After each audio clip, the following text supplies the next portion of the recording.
about our environment, the winds, the rains, the ocean currents, the mountains, the cloud formation, the moon. Did you guys see the moon setting this morning? Oh my God. So that moon that was setting this morning is called Hua.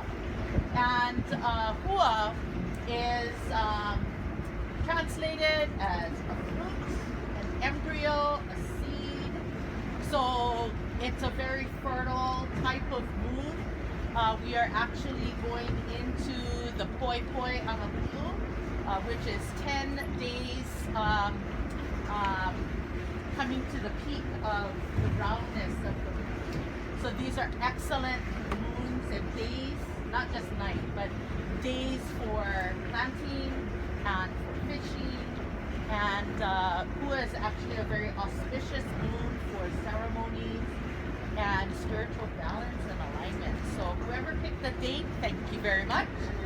And then so Hua set this morning, and today is actually the first of 4 full moons. In accordance to the Ike, or the knowledge of our ancestors, Akua, which is the moon that's going to rise tonight. Akua is the first of 4 full moons that we recognize. Akua in Hawaiian means deity, it means god or goddess.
E o umau kia I mai ka pō mai I nāna ia mai ke ia mo mai luna lalo mai ka hikihi a ka hikihi mai ka hikina ke kuahana mai u ka hekai mai lo kua waho kia I ia mālama ia hale aku I nā ho'o pili kia nei ko ka nohona e nā kua na uma kua nā ku nā ka mena o hano mako aloha I ke kakahia ka mai ka lahi ki a ka mai u ka he kai mai lo kua o aloha e kani kane I te wai o e lo no nuia ke e kunu ya kea e kanaloi ki kainoana o lo me mākou I te ala nui o te moa. O mai ke aloha. Aloha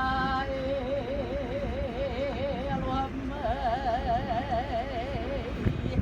E nā mai ke ko moi ka poli o kanalo. O I ke mai ke kimo lau nā kua. Ke kohola kanai a kahon. Kai a nui kai a iki. E houlu mai, a ulu mai la a hele o gali noi. Eia ka pule. This is the pule, the prayer. Eia ka nonoi ha'aha'a. And it is a humble request. Things that are characteristics or things that are special to that particular place. Ola kamakani. Ai, ola kamakani ha'iko ka wai kāpuna. Ola kamakani. Ola kamakani ha'iko ka wai kāpuna. Ola ika o hopu peke hana ki ai. Ola na wahine ki ia I pali o ka ihihu. Ola kili oe ki oe o ka maka. Ola hopo hila I ka liko pua o ka hi ola na. O a ala hina I ka wali. Ola I ka wai au hoe a lawa. Ola ke kai ko a mano I ka pali o I o ola. Ke kupa hailo na hi o ka maile. Ola ke paha e nai ka nani e. Ola ka makani ha'iko ka wai ka puna. Ola I ka o hopu peke hana kapi ai. Ola na wahine ki I pali o ka iwi. Ola kiri oe ki oe o ka maka. Ola o hila I ka liko pua o ka hei. Ola na ko a ala hina I ka pali. Ola I ka wai au hoe ka lawai. Ola ke kai a mano I ka pali o I o ola ke pahailo na ahi o ka maile. Ola ke paha e nai ka nani e. Ua ola ua pa'a koko I ko aloha e. Ai ala e. Hei noa no kamawai lua. It's makua iki. And makua in Hawaiian is parent. And iki means lesser or small. And so what place names does for us is it reminds us of the importance of these places. So as difficult or challenging as it might be to learn them or remember them, I highly encourage, or I'll just even rephrase that. I highly beg you, no, seriously, I highly beg you to learn these traditional place names, because once we start to use more nicknames or we forget them, then we forget about the importance of the place. So Makua Iki actually refers to this entire bay area. And so what is the purpose of a makua or a parent? To nurture, to take care of. So what it reminds us is the importance of this resource and how it was maintained and taken care of so that it could sustain the communities in this remote area of Napali. There is Nu Alolokai here, and then right around the corner is Nu Alolo Aina. And you know, as Captain shared, the only way in which you could access these valleys, these remote valleys, was by the ocean. So you really had a community of fisher people, of Lavaika, and there was also a way in which they could come from the Mauka areas of Koke'e, which is above of us, and the Alaka'i up here. They would actually go up and down these dangerous cliffs utilizing ladders. Yeah, and ladders that were woven from the fibers of the olona, which is perhaps one of the strongest fiber plants. In Captain Cook's journals, they noted how that was a highly prized resource to trade for.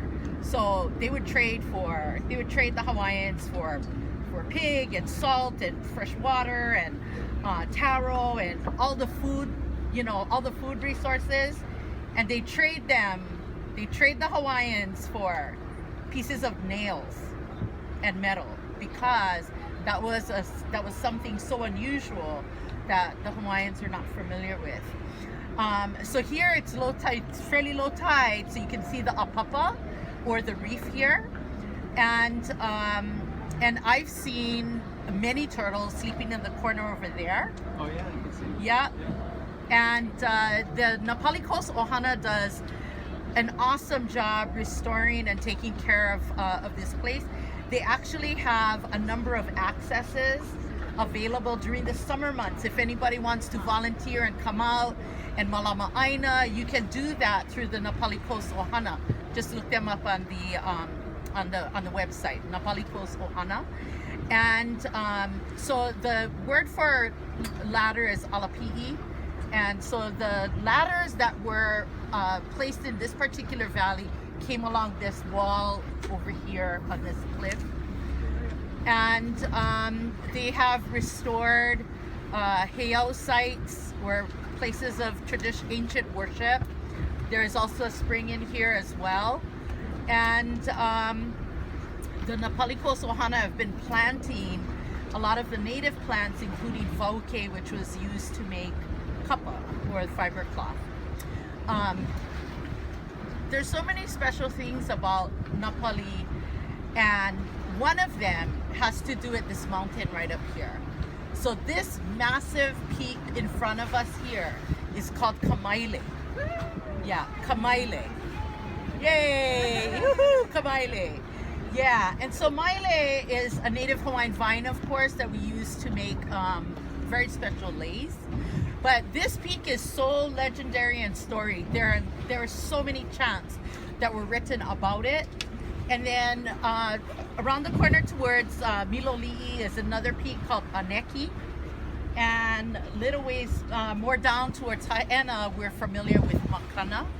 I share these place names because they were famous for the ceremonies known as owahi. And the owahi were firebrand ceremonies. And I've learned through the many decades of learning hula and studying and researching that particular tradition was pretty much unique to Kauai and to this side of Kauai.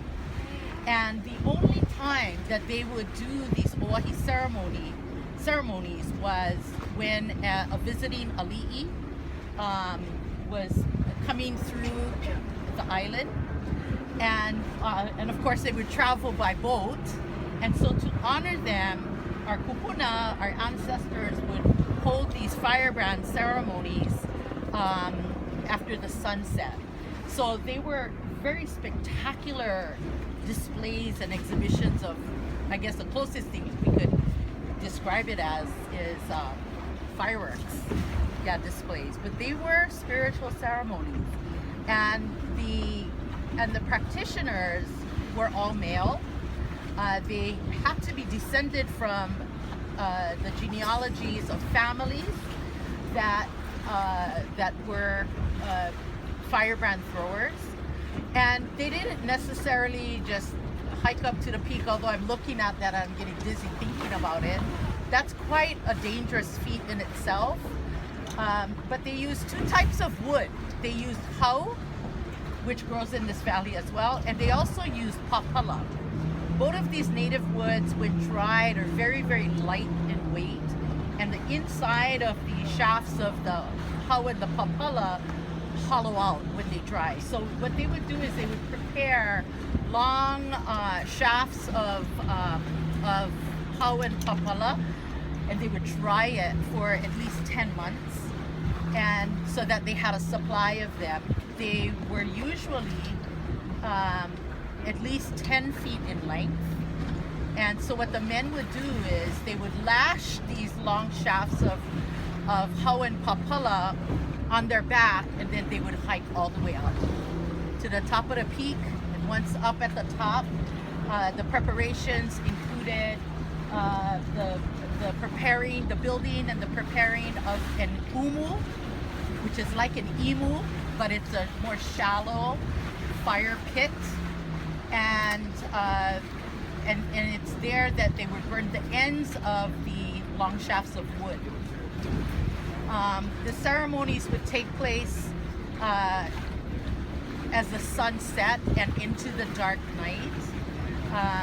And because the shafts of wood were hollow, they would burn the ends of it, and then they would hurl and toss the wood off of the pulley, and the wind would catch it, and the wind would shoot up through these tubes of the wood, the hollowed out wood, and it would blow out the burnt embers from both sides of it, and the wind would play with the shafts of wood, and so trails of fire and sparks would be quite a delight to people in their canoes or on the shore enjoying this. So those ceremonies are really reserved for the honoring of royalty or the ali'i. And if these oahi ceremonies were being held in Ha'ena, off of Makana, that would be an indication of one of two things. One, visiting ali'i was coming through the northwest end, the Napali coast of Hawaii, and they would be honoring the ali'i. Or if an ali'i was undergoing the rites of uniki, which is a graduation ceremony in which the royal ali'i person graduated to become a kumuhula at the hula heiau, which is at the end of the road in Ha'ena. Yeah, the entire complex is called Ka'ulua Pa'oa, and the very top platform is called the very top platform is called Ke'ahua Laka, which translates as the altar of Laka. And but hula for us, as I was raised in, a small portion of it was for delight and pleasure and entertainment and performance. But it really is about maintaining and preserving all the intricacies of the knowledge of history and these kinds of things. So so there's Kamaile up there, and I wanted to offer up a chant that talks about those fire brands. And it is a hula ala papa is the category. I do believe that this was one of the ways in which our people, our ancestors, stayed connected to the fire goddess Pele in their reverence and aloha for Pele Honuamea as the maker of new lands. Okay. And none of this was planned, so please bear with me. I really hope I remember the words. Because the last time I did this was several years ago. But I'll just be the conduit. Now, let the gods chant for me. Okay, here we go.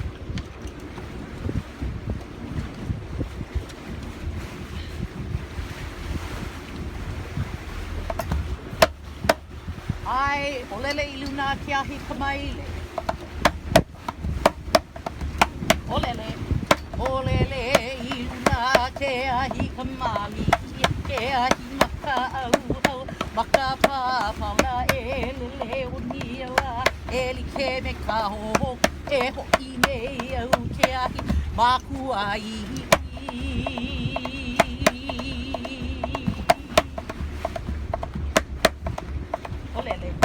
Olele iluna kea hi kamali, kea hi maka au maka pa paula elele uniala eli ke me ka ho he ho'i me au ke ahi maku ai.